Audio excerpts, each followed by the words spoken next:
Me. Well, tú tienes una larga carrera en el sector privado, pero también has trabajado con algunos políticos prominentes, como el exalcalde John Tory, como el ex primer ministro Paul Martin. Pero ¿por qué decidiste lanzarte ahora a buscar un cargo electivo? Primero por la legislatura de Ontario y luego a nivel federal. I was saying that you have a long career in the private sector and have worked with prominent politicians, but we would like to know why you decide to run first in the Ontario election and now in the federal election. Yeah, listen, it's a great question, and thank you for having me, and thank all your viewers and listeners for joining us. The reason I decided to run for this federal election really came down to one primary thing, that our country is under attack by President Donald Trump. He's made it very clear that he wants to destroy our economy and bring us to our knees economically, and then wants us to go begging him to become part of the United States. And he has said this. These are his words. They're not mine. So when Prime Minister Mark Carney became Prime Minister, I felt compelled by all the messages I received from members of the community who were asking me to run, and frankly from members of our country's leadership asking me to put my name forward here in Eglinton Lawrence. So I felt compelled to do it. This is the most consequential election we will ever have a chance to vote in, because it will determine not only the next 4 years, but the next 40 years for our country, for our kids and our grandkids. Bueno, vamos a preguntarle por qué el escenario político ha dado un giro importante, si ese es el motivo por el que usted cree que ha dado ese giro. Hace apenas 2 meses los conservadores le llevaban 20 puntos a los liberales y ahora son los liberales los que están arriba en las encuestas. ¿Por qué cree que se ha dado ese cambio tan dramático? I was saying that just 2 months ago the conservatives were 20 points ahead of the liberals in the polls, and now the liberals are leading. Why do you think this dramatic shift occurs? Because of Donald Trump? It's a great question. I think there's 2 reasons. The first is Prime Minister Mark Carney has done things that has never happened in the world ever. He was the governor of 2 central banks, the Bank of Canada and the Bank of England. And he has managed crises that no other person has ever had to manage. So you take that experience and combine it with the fact that our country is under attack by Donald Trump. Canadians now have to make a choice. Who is the best person to protect our economy, protect our kids and grandkids' futures?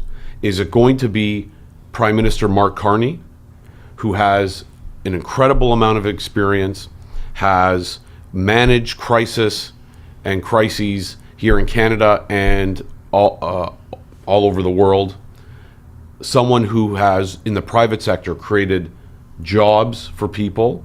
Or are you going to vote for Pierre Poilievre, who's a career politician, has done absolutely nothing during his career?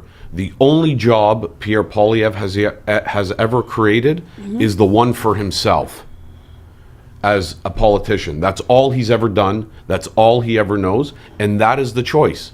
And Canadians and Ontarians and people in Eglinton Lawrence are going to have to make a choice. Do you want to put your kid's future in someone who has protected our country before and managed crises before?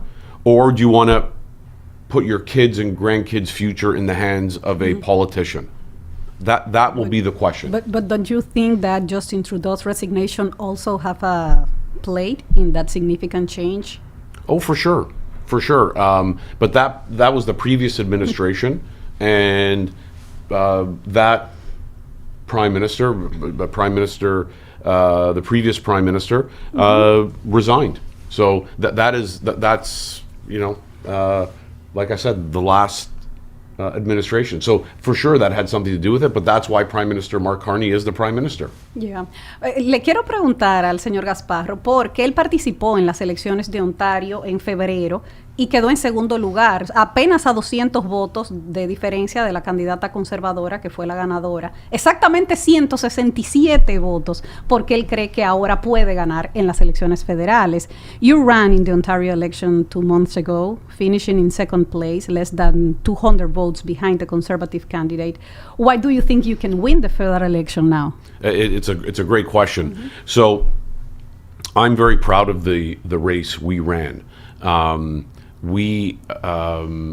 And as you rightly pointed out, we ended up coming second by 167 votes. It was incredibly close. We ended up polling almost 19% above my party at the time in Eglinton Lawrence. We won 58% of all the polls in our riding. We received more votes than any Ontario Liberal candidate in 12 years. Wow. So we outperformed all expectations in that election, and which was provincially, it was a very difficult election. I think what makes this a different situation is we have the Prime Minister, I think, managing President Trump and managing the crisis right now that is in front of us, and is doing a very, very good job. And I'm hearing it at the doors. People are telling me who voted against me 3 or 4 weeks ago are now telling me, Vince, we like you. If it was just you, we would have voted for you, but we believed at the time Doug Ford was the best person for us to vote for. But for this election, we believe that Prime Minister Mark Carney and you are our best choice. So 3 or 4 weeks ago, they voted against me, but now they're voting for me, and they're putting my sign on their lawn. So we are attracting progressive conservatives, moderate conservatives, coming to us saying, you are the best choice for us. And if we're going to bet our kids' and grandkids' future, it's on Prime Minister Mark Carney and you, Vince. And that's what I'm hearing at the doors. I want to ask you about, you want to... No. I want to ask you about immigration. Le quiero preguntar Sure. sobre la inmigración, porque Toronto es la puerta de entrada de muchos inmigrantes que vienen al país. Y en los últimos meses el gobierno ha tomado muchas medidas para limitar la inmigración. Los inmigrantes somos una parte vital de esta sociedad. Muchos son ciudadanos, muchos votan, y por eso quiero saber cómo él va a legislar para esta comunidad. Toronto is the port of entry to Canada for many immigrants, and in recent months, the government has taken many steps to limit immigration. But immigrants represent a significant part of the population. How will you legislate for this community?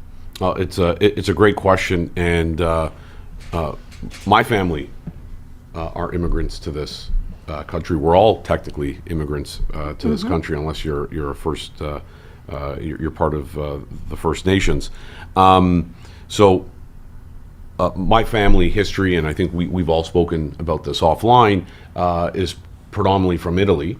But in the late 40s, early 50s, my father's parents left Italy and moved to Argentina. And my father was born in Argentina, like a lot of Italians. So you have Argentinian roots too. Yes. So I have some Argentinian roots, and and my father speaks very fondly of his time in Argentina. And at about the age of 7, my father's parents left Argentina and came to Toronto.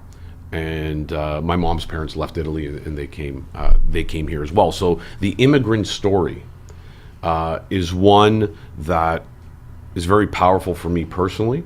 And I heard of the struggles that my grandparents and, quite frankly, my parents went through. Like many immigrants today, English was not their first language. They had to learn it, and they had to work incredibly hard. So it's something that's very personal to me. In regards to your specific question, in terms of the immigration policy. The first thing Prime Minister Mark Carney did was bring in a new immigration minister, Minister Rachel Ben-Dayan, a very capable minister, or MP, I should say, from Montreal. And she is going to lay out a plan to make sure that, most importantly, there's stability within our immigration system. So rules aren't changed every so often, confusing applicants, making sure that there are economic routes for or pathways for new Canadians to get employment. We have a skills shortage in this country, especially with the skilled trades.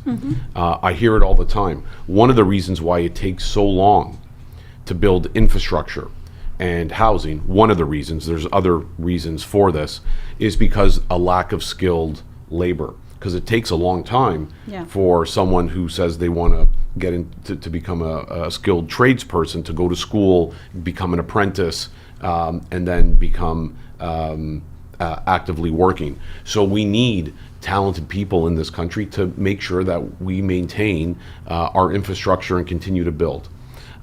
So I think you're going to see that from us, a stable immigration policy with stable rules that people can see very clearly, apply for pathways so to stay here and help be productive members of Canadian society. Y quiero preguntarle sobre un problema específico de la ciudad de Toronto y en su distrito electoral, que son las construcciones que duran por siempre, las construcciones que son eternas en esta ciudad, sobre todo del transporte público. Ahí tenemos el Eglinton Crosstown, que debió haberse terminado hace 5 años ya. Y el gobierno federal provee fondos para esos grandes proyectos de infraestructura. ¿Cómo puede el gobierno federal usar su poder para que las empresas contratistas cumplan con los tiempos de entrega? The federal government has provided billions in funding for transportation projects in Toronto, and Torontonians complain with good reason that construction takes forever. How can the federal government use its power to ensure contracting companies meet the deadlines? That's a great question. Yeah. And my Spanish is very, very, very weak. And I understood exactly Eglinton Crosstown. I understood exactly what you were saying, and this is a big issue. And this is another example of where when you have politicians making decisions on our transit, and what happened with the Eglinton Crosstown is a disgrace. Yeah, it totally. And it's destroyed our community, especially in the southern part of our community, and it is horrific that it takes 15 years to build that LRT, and there's no opening in sight. No, it is terrible. And I heard from the people in that part of my riding of Eglinton Lawrence. I've heard from them, and what they said was, they said, Vince, we used to have grocery stores or places we could buy food, right? We could walk. Now we have to, we don't own a car, so either we have to walk, and it's a 15 or 20 minute walk one way or more, and then come back. But when it's raining or when it's snowing, and we know what the weather's like here in Toronto, it becomes very problematic. So then they have to take an Uber or a taxi. And all of a sudden their grocery bills have gone up 50, 60, 70% just by traveling to and from the grocery store. So it is a huge, huge issue. And we have to work with our partners at different levels of government to make sure that we hold businesses to account. And frankly, we hold other levels of government to account. The federal government cannot just write a check to the province and just let them run off with it, or the city, and do whatever they want. We have to hold them accountable. And Prime Minister Mark Carney has made it very clear, and I've made it very clear, that if we are going to put money behind either infrastructure or building of some assets or anything. It's the outcome.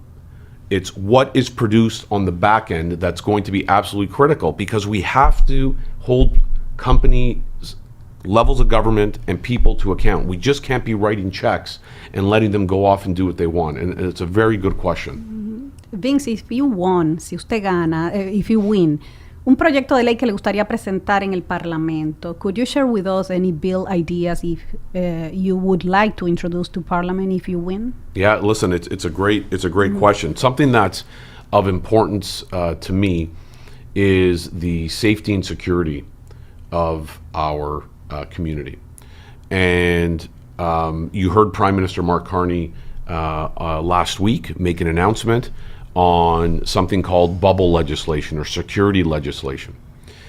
And what that means is within 100 or 150 meters of a social institution, so a place of worship, synagogue, church, temple, mosque, any religious institution, school, hospital, daycare center, senior center, anybody who restricts movement or harasses people or commits a crime within those zones, there are increased levels of penalty, but more specifically, it'll in terms of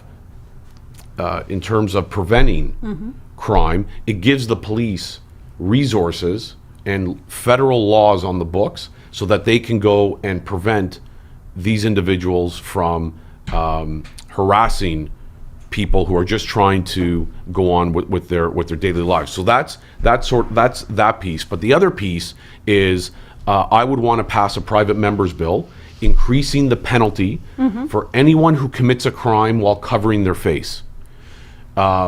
Because there have been too many examples of crimes being committed, people stealing cars, and the penalties have been relatively they haven't been as severe as they should be. So this is another penalty and level of criminality that I think the police can charge people with if that happens. So, and of course, if someone doesn't cover their face while committing a crime, great, we get to see your face, and it makes it easier for us to go after you. So it provides dual benefits.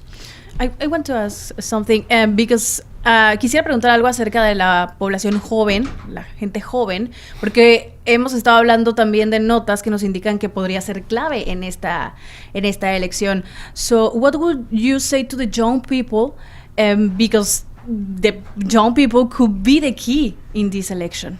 Absolutely, and I heard it a lot during both elections, that a lot of our young people are very much concerned about their economic future.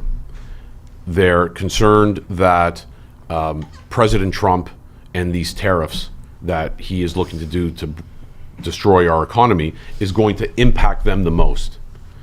And they're right. So one of the things, so that's sort of part one. Part two is a lot of young people would need to afford a home. And they want to start their lives. They've done everything we've asked them to do. Go to school, work hard, get an education. Once you graduate, try to get a job. And a lot of them are working, and they're working in fairly good jobs, but it's still not enough to afford a home. So Prime Minister Mark Carney made an announcement that the federal government is going to start working with the private sector, but also directly take action in terms of building homes. So we're going to free up for federal land, and we're going to have the federal government build 500,000 affordable homes per year, every year. And that will be the objective. So our young people can obtain and get that first home that many people were able to do in previous generations. So that is a direct action we're going to take so that young people can, again, afford that home. And it's important for our kids and our grandkids that they see the same economic future that past generations have been able to see. Finalmente, Vince, ¿te atreverías a pedirle el voto a los latinos que viven en Eglinton Lawrence en español? Would you dare to ask Latinos for their vote in Spanish? Absolutely. Por favor, vota por Vince Gasparro el 28 de abril. El 28 de abril, muy bien. Te quedó There bien. you go. Te quedó muy bien. Thank you so much, Vince. Not bad for a white boy, No, right? no, it was very good. Thank you very much. Man. Thank you. Thank you very much. Thank you. Así pasaba a esta hora de la mañana Vince Gasparrro. Él es miembro candidato liberal de Eglinton Lawrence en una entrevista con Diana Lora, la participación de Celia Urbalejo en esta mañana. Nuevamente, muchas gracias. Gracias por estar por acá. Señores, nosotros continuamos en la mañana de la radio. Tenemos otras cosas dando vuelta por acá en esta mañana. Buen día para todos. Nuestro WhatsApp 416-548-7000